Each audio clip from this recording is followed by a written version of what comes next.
Baik anak-anak, kali ini kita akan belajar mengenai hidrolisis garam. Hidrolisis itu apa? Hidrolisis adalah penguraian zat dalam reaksi kimia yang disebabkan oleh air. Nah, kemarin kan kita sudah belajar mengenai asam dan basa ya. Nah, jika kita mereaksikan asam dengan basa, itu nanti akan terbentuk garam dan air. Nah, garam ini nanti ada yang terhidrolisis, ada juga yang tidak terhidrolisis. Itu nanti tergantung dari asam dan basa pembentuknya ini. Garam ini juga nanti sifatnya itu bisa netral, bisa bersifat asam, bisa juga bersifat basa. Ini juga nanti tergantung dari asam basa pembentuknya. Nah, asam itu kan ada yang bersifat asam kuat, ada yang bersifat asam lemah ya. Basa juga ya. Ada yang kuat, ada yang lemah. Nah, reaksinya ini nanti bisa terjadi antara asam kuat, basa kuat, asam lemah, basa kuat, asam kuat, basa lemah, dan asam lemah, basa lemah. Nah, dari reaksi inilah nanti yang dapat menentukan sifat garam ini. Oke. Yang pertama ya, itu adalah reaksi dari asam kuat dan basa kuat. Di sini contohnya ada HCl dan NaOH terbentuk menjadi NaCl dan H2O. HCl ini adalah asam kuat dan NaOH ini adalah basa kuat. Kemudian NaCl ini adalah garamnya ya. Nah, garam sendiri itu terbentuk dari apa? Garam itu terbentuk dari kation dari basa dan anionnya asam. Masih ingat ya, kalau kation itu kan adalah ion yang bermuatan positif. Kalau anion itu ion yang bermuatan negatif. Nah, HCl ini kalau terionisasi itu kan akan membentuk H+ dan Cl-. NaOH terionisasi membentuk Na+ dan OH-. Nah, sekarang kita lihat kationnya basa itu kan berarti Na+ ya. Berarti Na+. Kemudian anionnya asam yang bermuatan negatif itu kan Cl, Cl-. Berarti ini Cl-. Nah, Na+ dan Cl- ini nanti bereaksi membentuk NaCl. Nah, kalau garam yang terbentuk dari ion yang berasal dari asam kuat, itu nanti sifat ionnya ya, itu adalah basa lemah. Nah, kemudian garam yang ionnya itu terbentuk dari basa kuat, di sini kan berarti terbentuk dari Na+ ya. Nah, sifat ionnya, sifat Na+ itu adalah nanti asam lemah. Diingat-ingat ya. Kalau berasal dari asam kuat, senyawanya atau larutannya, ionnya itu sifatnya basa lemah. Kalau larutannya itu basa kuat, ionnya itu sifatnya asam lemah. Ini kita dapat dari teori Bronsted-Lowry. Bisa kalian buka-buka lagi di bab sebelumnya. Oke, jadi karena di sini sifat ionnya itu adalah lemah, maka garam NaCl ini tidak terhidrolisis karena ionnya kan sifatnya lemah. Na+ ini lemah, Cl- ini lemah, maka tidak bisa bereaksi dengan air. Tidak bisa bereaksi dengan air, maka ini namanya tidak terhidrolisis ya. Nah, karena tidak terhidrolisis, maka sifat garamnya ini adalah netral. Kalau netral berarti pH-nya itu adalah 7 ya. Nah, itu untuk reaksi antara asam kuat dan basa kuat. Selanjutnya, reaksi antara asam kuat dan basa lemah. Di sini contohnya adalah HCl dan NH4OH. HCl ini asam kuat. NH4OH ini basa lemah. NH4Cl ini garamnya ya. Nah, HCl terionisasi membentuk H+ dan Cl-. NH4OH terionisasi membentuk NH+ dan OH-. Nah, garam tadi ini kan terbentuk dari kation basa kan ini, dan anion asam ya. Anion asam kan ini. Nah, NH4+ dan Cl- ini bereaksi membentuk NH4Cl. Nah, jangan lupa juga kalau garam yang terbentuk dari senyawa atau larutan yang bersifat asam kuat, maka ion Cl-nya ini itu kan sifatnya berarti basa lemah ya. Nah, kemudian kalau garam itu terbentuk dari larutan atau senyawa yang sifatnya basa lemah, nah itu berarti nanti sifat ionnya ini sifatnya adalah asam kuat. Nah, karena ini sifatnya kuat, NH4+ itu sifat ionnya adalah asam kuat, maka ini nanti bisa bereaksi dengan air, bisa terhidrolisis, membentuk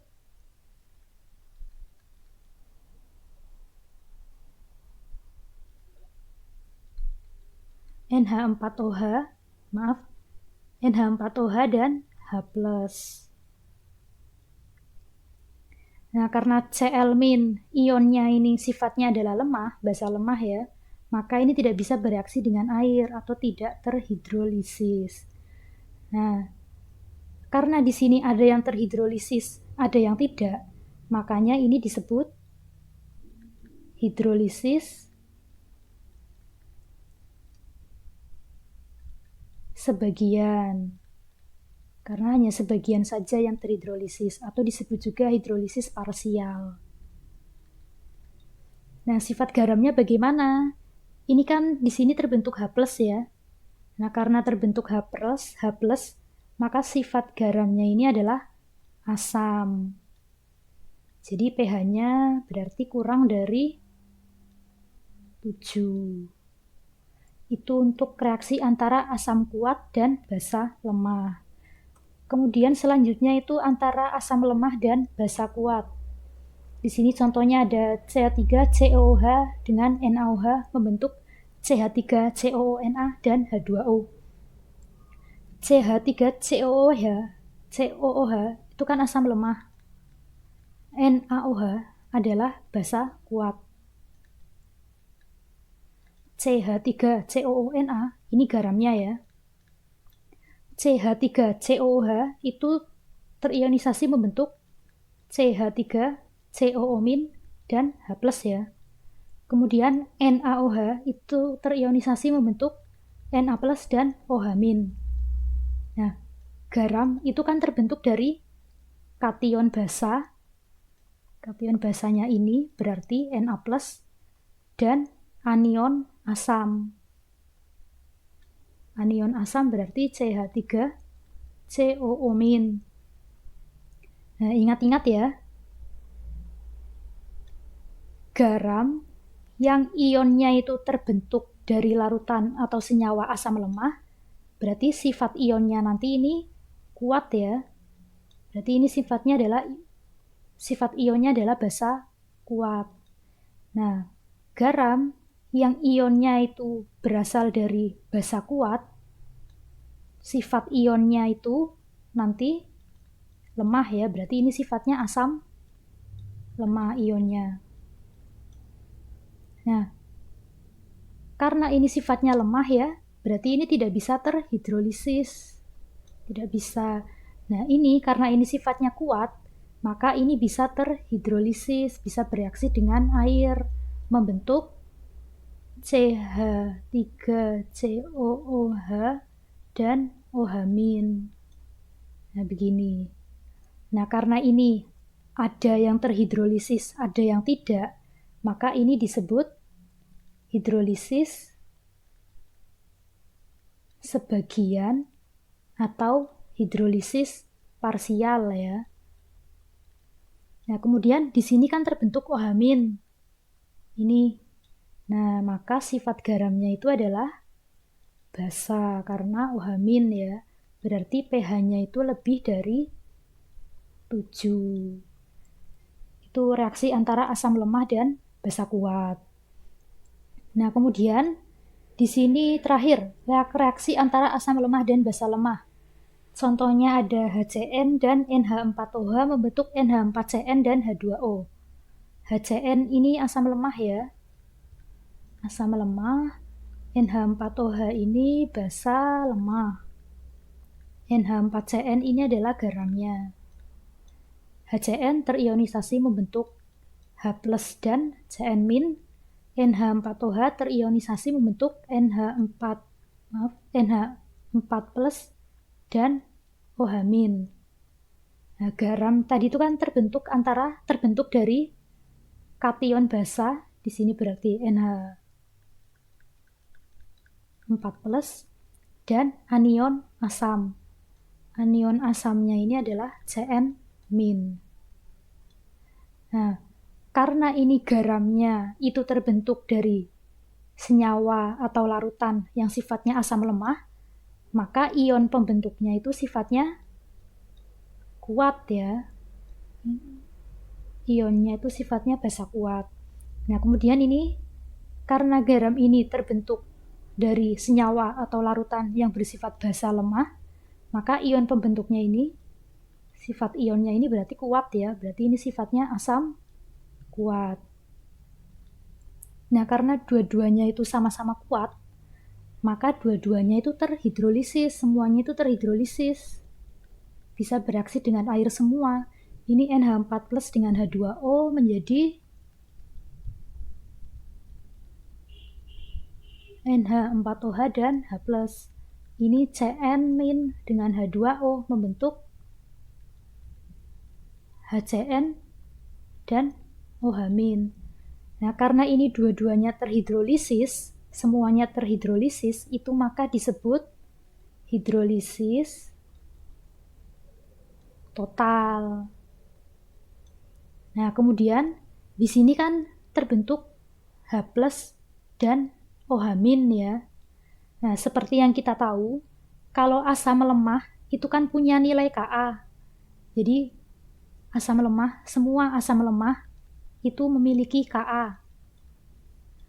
Dan kalau basa lemah, ini memiliki Kb ya. Masih ingat kan ya di bab 1 itu tentang pH larutan asam basa?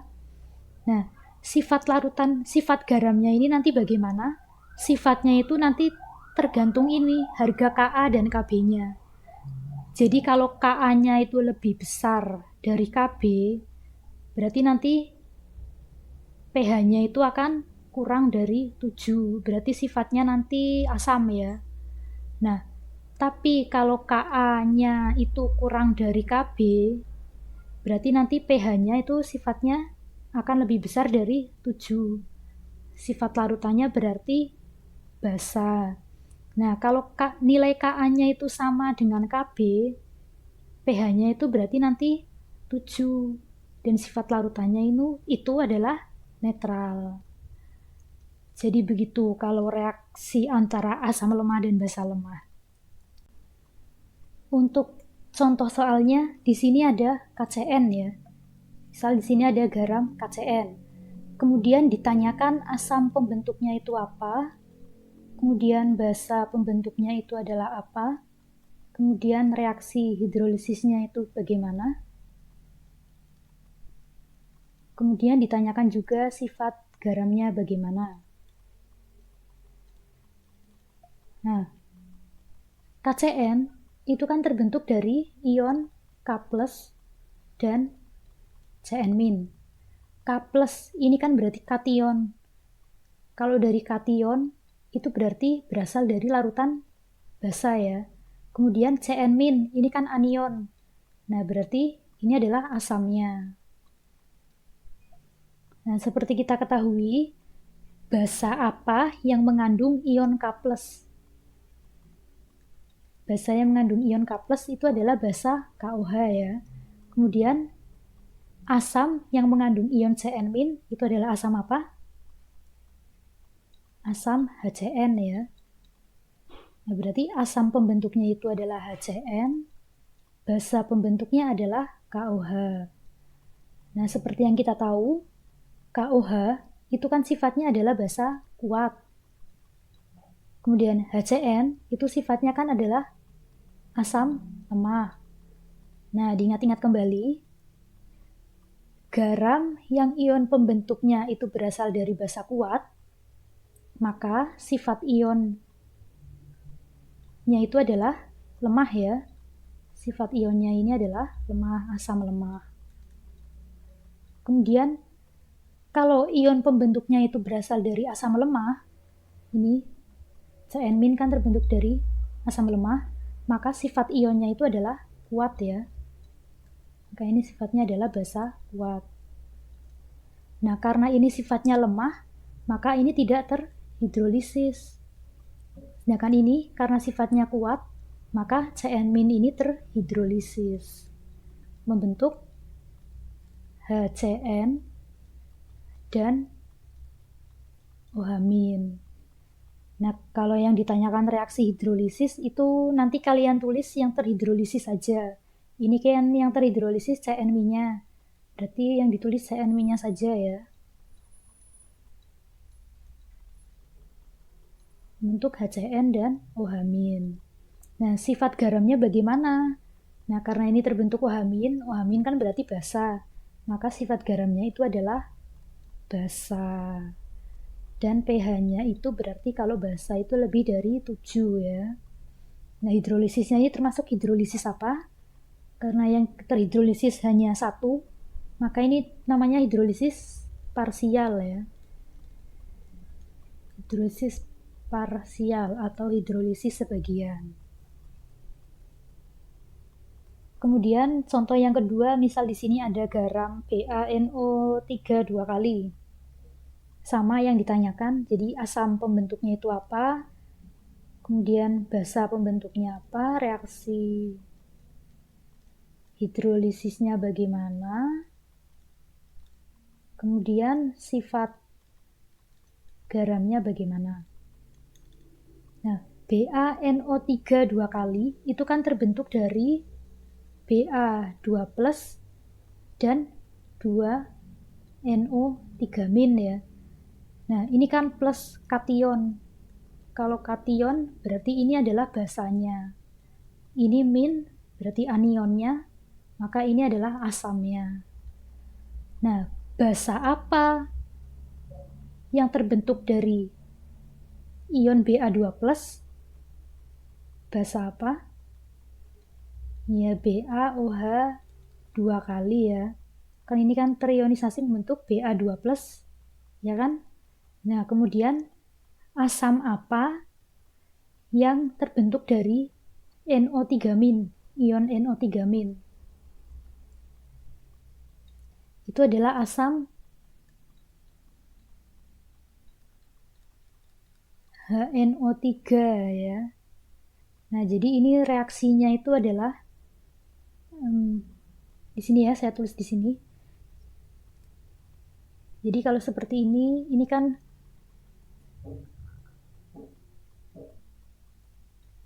BaOH 2 kali dengan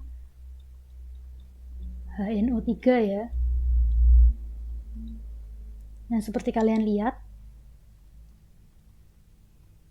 ini kan kalau reaksi itu harus disetarakan ya. Ini kan membentuk BaN.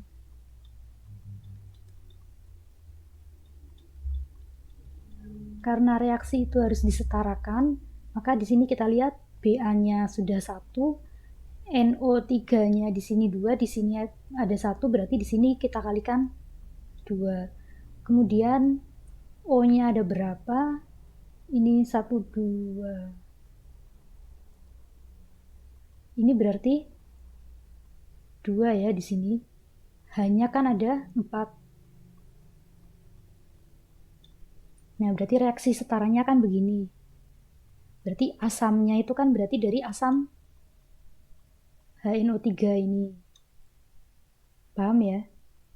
Nah, BaOH 2 kali itu kan adalah basa kuat.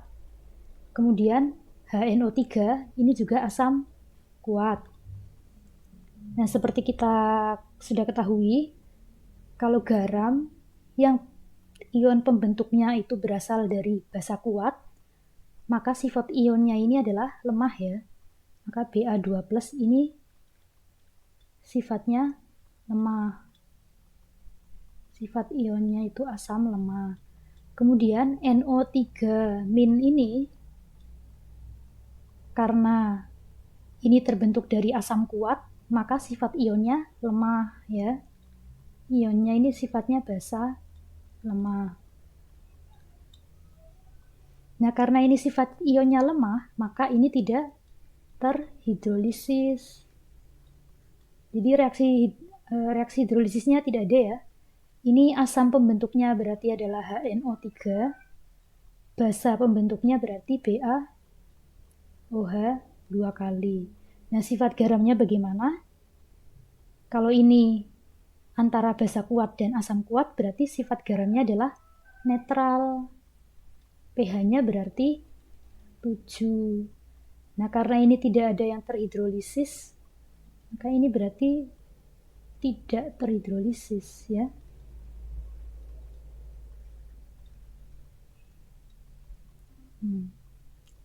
Kemudian untuk latihan soalnya, di sini ada 3 garam, ada CaCl2, ada NaF, dan CH3COO NH4 dengan nilai Ka-nya 7,2 kali 10 pangkat min 4 dan Kb-nya 1,8 kali 10 pangkat min 5.